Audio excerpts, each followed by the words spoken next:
ఎన్నో సంవత్సరాల పోరాటం, ఎంతో మంది ప్రాణత్యాగాలతో సాధించుకున్న మన తెలంగాణ రాష్ట్రంలో ఈ రోజు చదువుల తల్లి రోదిస్తుంది. చదువుల మంత్రి సబితమ్మ ఏం చేస్తుంది? ఉన్నవా లేవా? ఇంజనీరింగ్ కళాశాలలు బి కేటగిరీ సీట్ల పేరు మీద పేద ప్రజలను, మధ్యతరగతి ప్రజలను జలగలాగా పట్టి పీడిస్తున్నారు. నిర్లజ్జగా, నిస్సిగ్గుగా 10-15 లక్షలు డొనేషన్ల పేరు మీద వాళ్ళతోటి పీడిస్తుంటే ప్రభుత్వం ఎందుకు నిమ్మకు నీరెత్తనట్టుంది? ఎందుకు పట్టించుకోవట్లేదు? ఎందుకు ప్రేక్షక పాత్ర వహిస్తున్నారు? అందులో మీకేమన్నా ఫండ్స్ వస్తున్నాయా? మీకేమన్నా కమిషన్లు వస్తున్నాయా? ఎందుకు ఇంకా నోర్లు మూసుకున్నారు? ఇప్పటికైనా మేలుకోండి. ఒకప్పుడు పెద్దలు అనేవాళ్ళు, ఇల్లు కట్టి చూడు, పెళ్లి చేసి చూడు అని. ఈ రోజు మన తెలంగాణ రాష్ట్రంలో పిల్లలకు చదువు చెప్పించి చూడు, ఇల్లు కట్టి చూడు, పెళ్లి చేసి చూడు అన్నట్టుగా అయిపోయింది.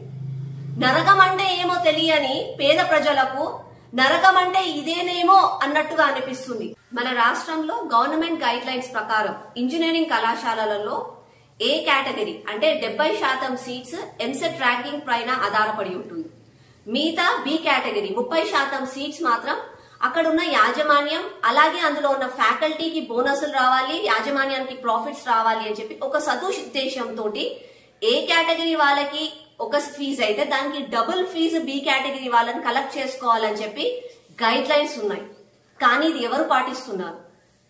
ఈ గైడ్ లైన్స్ ని మూలకు పడేసి ఈ రోజు యాజమాన్యం సొంతంగా వాళ్ళంతలా వాళ్ళు మంచిగా ఉండాలి, వాళ్ళ 4 తరాలు బాగుపడాలి అని చెప్పి పేద ప్రజలను, మధ్యతరగతి ప్రజలను పట్టి పీడిస్తున్నారు. డొనేషన్ల పేరు మీద 10 నుంచి 15 లక్షలు తీసుకుంటున్నారు. ఇంత జరుగుతున్నా కూడా ప్రభుత్వంకి తెలియదా? లేదంటే తెలిసి కూడా వాళ్ళకి ఎలక్షన్స్ ఫండ్స్ వస్తాయని చెప్పి నోర్లు మూసుకున్నారా? ఇదే విషయం పైన నేను ఈ రోజు ముఖ్యమంత్రి గారికి, గవర్నర్ గారికి లెటర్ రాస్తున్నాను. వాటిపైన ఇన్వెస్టిగేట్ చేయాలి. ఎక్కడైతే అన్యాయం జరుగుతుందో దానిని అరికట్టే బాధ్యత ప్రభుత్వానికి ఉంది. ఇంత జరుగుతున్నా కూడా నోర్లు మూసుకున్న ప్రభుత్వం వెంటనే దీనిపైన యాక్షన్ తీసుకోవాలి.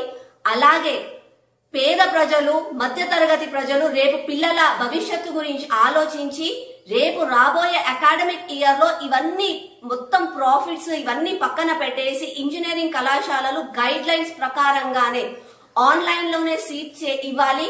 అలాగే ప్రతి ఒక్క పేద ప్రజలకి, అందరికీ, పిల్లలకి చదువు మంచిగా దొరకాలి.